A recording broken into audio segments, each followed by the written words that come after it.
إن الحمد لله نحمده ونستعينه ونستهديه ونعوذ بالله من شرور أنفسنا ومن سيئات أعمالنا. أشهد أن لا إله إلا الله وحده لا شريك له، وأشهد أن محمدًا عبده ورسوله. اللهم صل على محمد وعلى آل محمد كما صليت على إبراهيم وعلى آل إبراهيم في العالمين إنك حميد مجيد. أيها الناس، أوصيكم ونفسي أولاً بتقوى الله وطاعته وكثرة مخافته ولزوم أوامره واجتناب عما نهى عنه الله. قال تعالى في كتابه العزيز: يا أيها الذين آمنوا اتقوا الله حق تقاته ولا تموتن إلا وأنتم مسلمون. أما بعد، فإن أصدق الحديث كتاب الله، وخير الهدي هدي محمد صلى الله عليه وسلم، وشر الأمور محدثاتها، وكل محدثة بدعة، وكل بدعة ضلالة، وكل ضلالة في النار. أما بعد،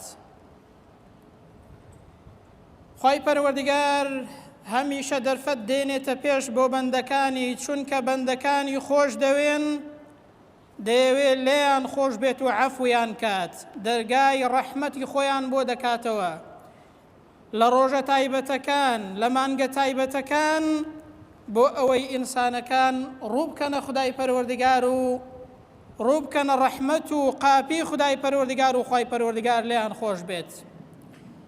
لەوانە ئەو چەند ڕۆژانەی ذیلحیجە کە ئەو دە ڕۆژانەی ذیلحیجەی پێ دەڵێن خۆشەویستترین ڕۆژن لە لای خودای پەروەردگار، خوای گەورە بۆ بەندەکانی هێناوەتە پێش دەرگای ڕەحمەتی قاپی خۆی دەکاتەوە، پێمان دەڵێت ڕووبکەنە بەروەردگاری خۆتان بۆ ئەوەی خوای پەروەردگار لێتان خۆش بێت. جا ئینسان بە هەر کارێکی چاکە، بە هەر عەمەلێکی باش بتوانی لەو ڕۆژانەدا ڕووبکاتە خوای گەورە، خودای پەروەردگاریش دەرگای قاپی خۆی دەکاتەوە و ڕەحمەتی خۆی بۆ بەندەکان واڵا دەکات. بۆیە بە کورتی لەو کارە چاکانە یەکەم دەڵێن لەو دە ڕۆژانەدا دەربارەی قوربانیکردن کە یەکێکە لە هەرە کارە چاکەکان. قوربانیکردن فەرمانی خودای پەروەردگارە. خوای پەروەردگار دوای ئەوەی کە بە پێغەمبەر دەفەرمێ صلی الله عليه وسلم: ئینا ئەعطەیناکە الکەوسەر، ئێمە حەوزی کەوسەرمان پێداوی لە ناو بەهەشدا کە لە ناوەڕاستی بەهەشتە و هەروەها خۆشترین و چاکترین ڕووبار و حەوزی بەهەشتە. ئەنجام منەت لەسەر ئەو پێغەمبەرە دەکا صلی الله عليه وسلم و لەسەر ئومەتەکەی، دەفەرمێ بەوەی کە من ئەو حەوزەم پێداون، ئەو خۆشی و نیعمەتەم پێداون، کەواتە فەصەلی لڕەبیکە وەنحەر، ئەتۆش ئەی پێغەمبەر و ئەی ئومەتی پێغەمبەر صلی الله عليه وسلم نوێژ بۆ پەروەردگارت بکە و هەروەها قوربانی و سەربڕین بۆ پەروەردگار بکە. قوربانیکردن لەگەڵ نوێژدا هاتووە. یەکێک لە زانایان دەفەرمێت بۆیە خوای پەروەردگار تەماشا دەکەی لە دوای ئەوەی کە باسی نیعمەتی خۆی دەکا بەسەر پێغەمبەر و ئومەتەکەی، ئەنجا باسی ئەوە دەکا کە ئینسان شوکری نیعمەتی خودای پەروەردگار بکە. بەچی؟ بە دوو شت، یەکەمیان بە نوێژ، دووهەمینیان بە قوربانیکردن. ئەنجا قوربانی لەگەڵ نوێژدا هاتووە. یەکێکی کە لە زانایان دەفەرمێت خوای پەروەردگار لەو ئاەتەدا کە ئەو دوو شتەی تایبەت کردووە، قوربانیکردن لەگەڵ نوێژکردن، دەفەرمێ بەڵگەیە لەسەر ئەوەی ئەو دوو عیبادەتە گەورەترین عیبادەتن و هەروەها چاکترین عیبادەتن کە ئینسان پێی لە خودای پەروەردگار و نزیک دەکەوێت. قوربانیکردن پێغەمبەر صلی الله عليه وسلم بە دەستی خۆی کردوویەتی و هاوڵانی پێغەمبەریش کردویانە صلی الله عليه وسلم. بۆیە هەر کەسێک دەسەڵات و توانای هەیە پێویستە سنەتی پێغەمبەر صلی الله عليه وسلم زیندوو بکاتەوە. بۆیە پێغەمبەر دەفەرمێ صلی الله عليه وسلم: ضحى النبي بكبشين أملحين أقرنين. پێغەمبەر صلی الله عليه وسلم لە دوای نوێژی قوربانی دەچۆوە ماڵەوە قوربانی دەکرد بە دوو بەرانی گەورەی قۆچدار. پێغەمبەر صلی الله عليه وسلم ذبحهما بيده بەدەستی خۆی ئەو قوربانیەی کردووە ئەو قوربانیەی سەر بڕیوە. ئەنجا جمهوری زانایان لەسەر ئەوەنە کە قوربانیکردن سنەة مؤکدە، سنەتێکی تەئکید کراوەی پێغەمبەرە صلی الله عليه وسلم کە پێغەمبەر و هاوڵان هەموو ساڵێ بەدەستی خۆیان ئەو قوربانیەیان کردووە. هەر کەسێکیش دروشم و شیعارەکانی خوای پەروەردگار بە گەورە بگرێت سنەتەکانی پێغەمبەر صلی الله عليه وسلم ئەوە دیارە لە تەقواداری دڵیەتی و لە ئیمان بەهێزیەتی. بۆیە بەڕاستی جێی خۆیەتی هەر کەسێک دەسەڵاتی هەیە لەو قوربانیەیەدا بەتایبەت ئەو ساڵ ناوی خوای پەروەردگاری لێبێنێ و قوربانی بکات. ئەو قوربانیە حکمەتی زۆری تێدان. یەکەم لە حکمەتەکانی قوربانی ئەوەیە کە ئینسان شوکری ناز و نیعمەتی خوای پەروەردگار دەکات. دەڵێن ئەی خوای پەروەردگار کە تۆ نیعمەتی چاکەی ئیمان و ئیسلامەتیت لەگەڵ ئێمە کردووە، ئێمەش بەندایەتی بۆ تۆ دەکەین. ئەگەر ئەتۆ نیعمەتی ماڵ و سامانت لەگەڵ ئێمەدا کردووە، ئەمەش لە ڕێی تۆدا سەرفی دەکەین و دەیکەین و قوربانی لە ڕێی تۆدا. ئەوە حکمەتی قوربانیە. دووهەم لە حکمەتی قوربانی ئەوەیە کە زیندووکردنەوەی سنەتی ئیبراهیم پێغەمبەرە، باوکی پێغەمبەران سەلات و سەلامی خوای پەروەردگاریان لەسەر بێت. چاکترین ئینسان لەسەر ڕووی زەوی پێغەمبەرانن. دەی چاکترین کەس چاوی لێ بکەی بران پێغەمبەرانن. خوای گەورە دەفەرمێت أولئك الذين هدى الله ئەو پێغەمبەرانە ڕێنمونی کراون لە لای خوای پەروەردگارەوە. ئەگەر دەتەوێت شوێنی کەسێک بکەوی بزانی ئینسانێکی سەرڕاستە و ڕێنمونی کراوە یاخودنا گوێ لە قورئان بگرە پێغەمبەران ڕێنمونی کراون. جا خوای گەورە دەفەرمێ فەبیهوداه مقتەدیه دەی بە شوێنی ئەو پێغەمبەرانەدا بڕۆس، بە سنەتی ئەو پێغەمبەرانەدا هەنگاو بنێن برام. زیندووکردنەوەی سنەتی پێغەمبەرە، باوکی پێغەمبەران ئیبراهیم پێغەمبەر صلی الله عليه وسلم و لە سەروشیانەوە پێغەمبەری خۆمان صلی الله عليه وسلم. سێم لە حکمەتی قوربانی بەڕێزان ئەوەیە کە زیادکردنی ڕزق و ڕۆزیە بۆ سەر ماڵ و منداڵت، بۆ دراوسێکت، بۆ هاوڕێ و خزمەکانت، بۆ دەر و جیرانەکانت ڕزق و ڕۆزی فراوان دەبێت. ئینسان ڕەنگە نەتوانێ بەو شێوازەی ماڵ و سامان و دارایی ببەخشێ، بەڵام لەو ڕۆژەیدا چونکە فەرمانی پەروەردگارە و سنەتی پێغەمبەرە ئینسان سەخی دەبێ و هەروەها دڵواڵا دەبێت. بۆیە پێغەمبەر دەفەرمێ صلی الله عليه وسلم أفضل دینار ينفقه الرجل باشترین ئەو دینارەی کە ئینسان سەرفی دەکات کام دینارەیە؟ دینار ينفقه على عیاله. پێغەمبەر دەفەرمێ صلی الله عليه وسلم ئەو دینارەیە بۆ ماڵ و منداڵی خۆت سەرفی دەکەی لە هەموو دینار و پارەیەک باشترە کاتێک کە مەسروفاتێکی ماڵەوەی خۆت دەکەی و بۆ ماڵەوە سەرفی دەکەی، ئەوە لە هەمووی باشترە. باشترە کە یارمەتی دراوسەیەکەت دەدەیت، یارمەتی هاوڕێیەکەت دەدەیت، یارمەتی خزم و کەسوکارەکەت دەدەیت. ئەوە باشترین شتێکە لە حکمەتەکانی قوربانی کە ئینسان بتوانێ بکات. دەیبەرام هەر کەسێک کە دەسەڵات و توانای هەیە بەتایبەت ئەو ساڵ کە ڕەنگە باری دارایی زۆر کەس باش نەبێت، ڕەحمەت لەو کەسەی کە توانای هەیە دارایی هەیە، کە زۆر لە زانایان دەڵێن هەر واجبە ئەو کەسەی دەسەڵاتی هەبێ دەبێت ئیلا قوربانی هەر بکات، بەڵام بەلانی کەمەوە سونەتێکی تەئکید لەسەر کراوەیە. ڕەحمەت لەو کەسەی کە ماڵ و سامانی هەیە ئەو ساڵ ناوی خوای پەروەردگاری لێ دێنێت و لەو سنەت و چاکە و فەزڵەی بەشدار دەبێت، با دڵنیا بێت تەجیدوه عند الله، بەخوا بەرام لە لای خوای پەروەردگار دەیبینیەوە. کوڕە بەرام دەی لە بناوی خوای پەروەردگار ئەو قوربانیە بکە دڵنیا بەخوای گەورە بۆت هەڵدەگرێت، دەیبینیەوە لە لای خوای پەروەردگار. ئەی بەرام چەندە سەرف کردووە جاری وهەیە بۆ عیدی منداڵی منداڵێکت کە نە سنەتە و نە هیچە، یەک دوو وەرەقە سەرف دەکەی پێت هیچ نییە. چەندت سەرف کردووە جاری وهەیە بۆ سەفرە و سیاحەتێکی خۆت یەک دوو وەرەقە بە ڕۆژێک دوو ڕۆژ پێت هیچ نییە. کوڕە دەی ئەو دوو وەرەقەش براکەم بۆ خوای پەروەردگار سەرف کە دڵنیا بۆ والله خوای گەورە دەفەرمێ هو خەیڕا و ئەعظەمە ئەجرا. هەر کەسێک ماڵ و سامانێک خێر و چاکەیەک وە پێش خۆی بخات دڵنیا بە ئەوە باشترە، پاداشتی گەورەترە. تەجیدوه عند الله، بەخوا دەیبینیەوە لە لای خوای پەروەردگار بە چەندان قات خوای پەروەردگار پاداشتە دەداتەوە و پاداشتەکەت بۆ زیاد دەکات. بۆیە هەر کەسێک کە توانای هەیە بەڕاستی جێگەی خۆیەتی ئەو سنەتەیە زیندوو بکاتەوە و بەشداری بکات لەو خێر و فەزڵ و پاداشتە گەورەی ئەو دە ڕۆژانە کە قوربانی کردنە. دووهەمین دەربارەی ئەو دەڕۆژانە فەزڵ و گەورەی ئەو دەڕۆژانە دەڵێن بە کورتی خوای پەروەردگار سوێندی بەو دەڕۆژانە خواردووە دەفەرمێ وەالفەجر وەلەیال عەشر وليال عشر ابن عباس مجاهد و زۆر لە زانایانی دیکە فەرموویانە کە خوای گەورە سوێندی پێخواردونە ئەو دەڕۆژانەی زیلحیجەیە کە مایەی گەورەی ئەو دەڕۆژانەیە دەگەێنێت ئینسان بتوانێت هەر کارێکی چاک هەر عیبادەتێک هەر بەخشینێک هەر زیکر و یادێکی خوای پەروەردگاری تێدا بکات جێگەی خۆیەتی چونکە خوای گەورە دەرگای ڕەحمەتی خۆی لەو دەڕۆژانەدا دەکاتەوە. پیغمبر دەفەرمێ صلی الله عليه وسلم ما من أيام أعظم عند الله هیچ ڕۆژانێک لە لای خوای گەورە گەورەتر نین ولا أحب إليه من العمل فيهن من هذه الأيام العشر دەفەرمێ هیچ ڕۆژێکیش وەکو ئەو دەڕۆژانە کردەوەی چاک لە لای خودای پەروەردگار خۆشەویست نییە. جا پێغەمبەر دەفەرمێ فأكثروا فيهن کەواتە زۆر ئەو شتەیە تێدا بکەن من التهليل والتكبير والتحميد زۆر لا إله إلا الله تێدا بکەن زۆر الله ئەکبەری تێدا بکەن زۆر الحەمد لله و زیکر و یادی خوای گەورەی تێدا بکەن چونکە پێغەمبەر دەفەرمێ گەورەترین ڕۆژن ئەو دەڕۆژانەیە.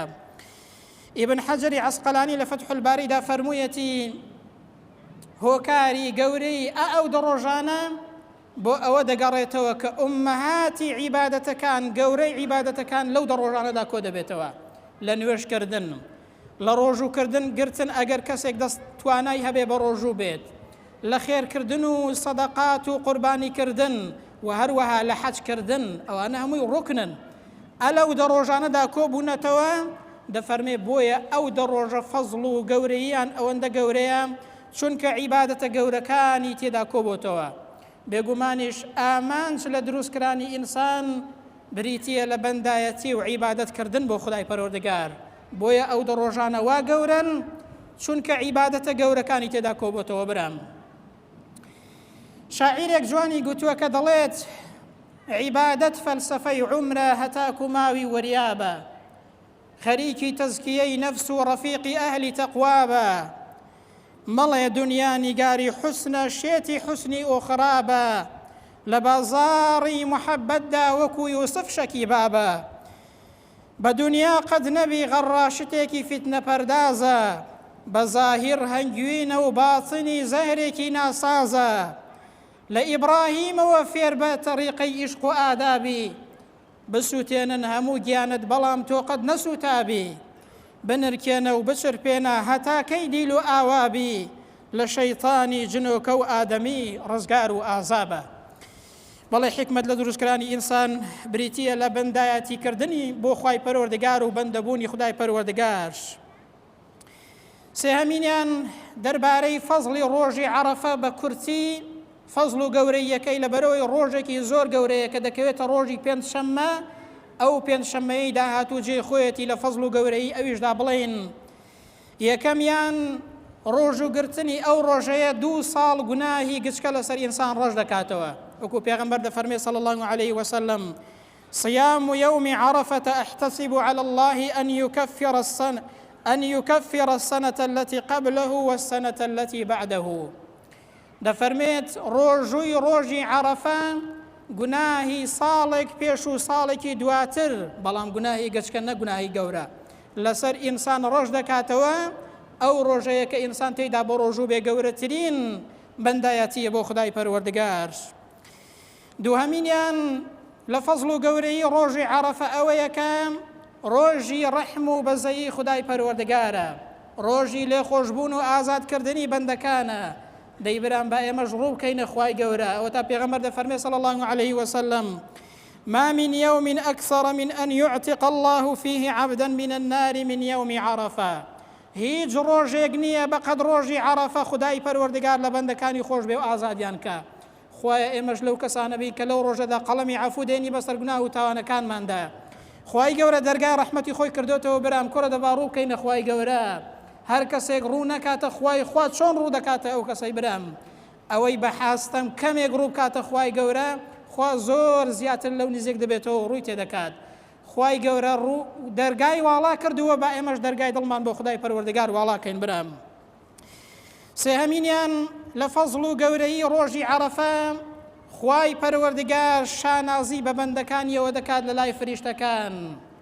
پێغەمبەر دەفەرمێ صلی الله عليه وسلم ينزل الله إلى السماء الدنيا خوای پەروەردگار كما يليق بجلاله دادەبەزێتە ئاسمانی دنیا لە ڕۆژی عەرەفەدا فيباهي بأهل الأرض شانازی بە ئەهلی ئەرزەوە دەکات بە بەندەکانی کە لە کێوی عەرەفە وەستاون کە بە ڕۆژوونە و لە ماڵی خودای پەروەردگاردان خوای گەورە بە مەلایکەتەکان دەڵێت انظروا إلى عبادي تەماشای بەندەکانم کەن هەموویان هاتوونە لە هەر شوێنێکی جیاوازەوە لە هەر وڵاتێک و شوێنێکەوە بۆ ماڵی من تەماشاکەن قژیان سەریان تەپ و تۆزاوی بووە لە هەموو شوێنێکەوە هاتوون داوای ڕەحمەتی من دەکەن سزای منیشیان نەبینیوە.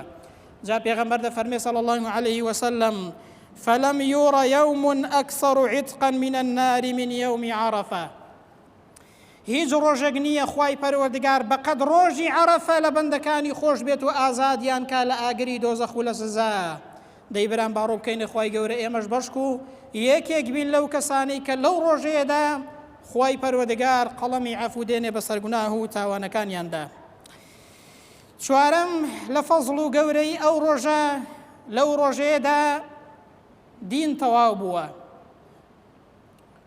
جوولەکەیەک چۆ لای ئیمامی عومەر فەرمی ئەی عومەر ئاەتێک لە کتابەکەی ئێوەدا هەیە کە ئێوە دەیخوێننەوە ئەگەر ئەو ئاەتە بۆ سەر ئێمە دابەزی باە هەموو ساڵێکی ئەو ڕۆژەمان دەکردە جەژن. ئیمامی عومەر فەرمووی کام ئاەتەیە؟ فەرمووی ئەو ئاەتەی کە خوای پەروەردگار دەفەرمێت ئەلیەومە ئەکمەلت لەکم دینەکم ئەوڕۆ دینەکەتانم بۆ تەواو کردن وأتممت عليكم نعمتي خۆم بەسەردا ڕشتن وەڕەضیت لەکم الئیسلامە دینە ومن ڕازیم خوای گەورە دەفەرمێت کە ئیسلام دین و بەرنامەی ژیانتان بێ و لەسەری بڕۆن ئەی بەندەکان. ئیمامی عومەر فەرمووی سوێن بەخوا دەزانم ئەو ئاەتە لە چ ڕۆژێکدا و لە چه سەعاتێکیشدا بۆ پێغەمبەری دابەزیوە صلی الله عليه وسلم.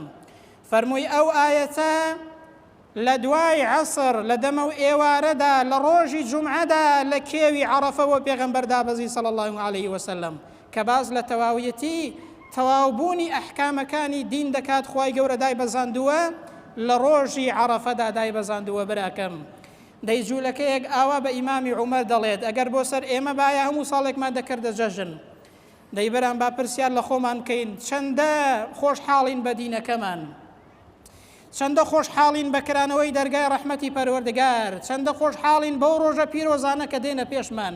بەخوازە زۆر کەس لەوانەیە هەر ئاگاشی لێ نەبێ ئەو هەموو ڕۆژە پیرۆزانە دێن ئاگای لێ نییە، بەڵام ئاگای لە هەموو فلیمێکە شەوانە چی دێت و چی دەڕوات و چی دێ و دەنگ و باز چییە، بەڵام ئاگای لە دینەکەی نییە، ئاگای لە ئەحکامی دینەکەی نییە. دەیبران با پێی دڵخۆش بین ئەوە بۆ ئێمەیە، ئەو ڕۆژە زۆر گەورەیە با لە کەس خۆمانی نەدەین. پێنجەمین و کۆتا هەمین لە گەورەیی ئەو ڕۆژەیە ئەو ڕۆژە ڕۆژی دوعا و پاڕانەوەیە. برام با بپاڕینەوە لە خوای پەروەردگار، باڕوو بکەینە خوای پەروەردگار. ئەوەتە پێغەمبەر دەفەرمێ خەیر الدعاء دعاء یوم عەرەفە، چاکترین دوعا و پاڕانەوە بریتیە لە دوعاکردن لە ڕۆژی عەرەفەدا. دەی برام چ پێداویستیەکت هەیە لە خودای پەروەردگاری خۆتی بکە لەو ڕۆژەیەدا. محتاجی چی برام؟ ئێمە محتاجی خوای پەروەردگارین. والله هو الغنی، خوای پەروەردگار دەوڵەمەندە پێویستی بە ئێمە نییە، بەڵام لە ڕەحمی خۆی دەرگای ڕەحمەت دەکاتەوە. ئێمە هەموو پێداویستیەکمان لە لای خوای گەورەیە، باڕوو بکەینە خوای پەروەردگار. بۆیە پێغەمبەر دەفەرمێ صلی الله عليه وسلم چاکترین شت کە من و پێغەمبەرانی پێش من گوتبیان بریتیە لەو زیکرەی لا إله إلا الله وحده لا شريك له له الملك وله الحمد وهو على كل شيء قدير. ئینسان هەر دوعا و پاڕانەوەیەک، هەر زیکرێک، هەر چاکەیەک لەو دە ڕۆژانەدا لە دەستی دێت با درێغی نەکات، بە تایبەت لە ڕۆژی عەرەفەدا. یەکێک لە زانایانی سەلەف لە ڕۆژی عەرەفەدا دەستی بە ڕیشی خۆیەوە گرتبوو لەبەر خوای پەروەردگار دەپاڕایەوە، دەیگوت ئەی خوای پەروەردگار تەمەنم زۆر بووە لەو ڕۆژەیەدا ئازادم کە لە ئاگر و لێم خۆش بە. دەی دەرەنجامی کۆتایی ئەو بابەتەیە ئەوەمان پێ دەڵێت بەڕێزان با ئێمەش ڕوو بکەینە خوای باکەم تەرخەمی نەکەین، بە تایبەت لە ڕۆژی عەرەفەدا بەشک و یەکێک بین لەو کەسانەی کە قەڵەمی عەفو خوای گەورە بێنێ بەسەر تاوانەکانماندا، بەشک و یەکێک بین لەو کەسانەی کە خوای گەورە ئازادمان دەکات و لە گوناه و تاوانەکانمان خۆش دەبێت. بۆیە دەڵێن و دعا دەکەین و دەپاڕینەوە دەڵێن یا ڕەبی خۆیان گیان بۆ خاتری ناوە جوان و سیفەتە بەرزەکانی خۆتکەی کە ئەتۆ دەرگای ڕەحمەتت لە ئێمە کردوتەوە وامان لێ بکەی ئێمەش دەرگای دڵی خۆمان بەرەو تۆ بکەینەوە یا ڕەبی خۆیان گیان وامان لێ بکەی کە بتوانین پاداشت و گەورەی ئەو دەڕۆژانەمان لە کیز نەچێت یەکێک بین لەو کەسانەی کە قەڵەمی عەفو دێنی بەسەر گوناه و تاوانەکانماندا یەکێک بین لەو کەسانەی کە ئازادمان دەکەی لە ئاگری دۆزەخ ئازادمان دەکەی لە تاوان و لە دەستی شەیتان خوایە تەوفیق و هیدایەتمان دەی چاکتر ڕوو لە تۆ بکەین و ئەتۆش لێمان خۆش بی یا ڕەبی خۆیان گیان عاقیبەت خێرمان کەی و لەسەر ئەو دینە پیرۆزە بمانژێنی و بمان برێنی لەسەر سنەتی پێغەمبەر بمانژێنی و بمان برێنی خوایە تەوفیق و هیدایەتمان دەی لەسەر کەلیمەی تەوحید بمانژێنی و بمان برێنی یا ڕەبی خۆیان گیان ئەو نەخۆشی و ناڕەحەتی کە تووشی ئێمە و میلەتان و موسڵمانان بووە لە تەواوی جیهاندا لەسەرمان هەلابەری یا ڕەبی خۆیان گیان ئەو ناخۆشی و ناڕەحەتی و نەخۆشیمان لەسەر هەلابەری بیکە مایەی کەفاڕەت و هەروەها خوای پەروەردگار گوناه و تاوانەکانمان بەسەریەوە و نەخۆشی و ناڕەحەتی و ناخۆشیمان لەسەر هەڵبگری عاقبەت خێری دنیا و قیامەتمان بکەی آمين آمين أقول قولي هذا وأستغفر الله لي ولكم وبعد أعوذ بالله من الشيطان الرجيم ربنا آتنا في الدنيا حسنة وفي الآخرة حسنة وقنا عذاب النار اللهم آمين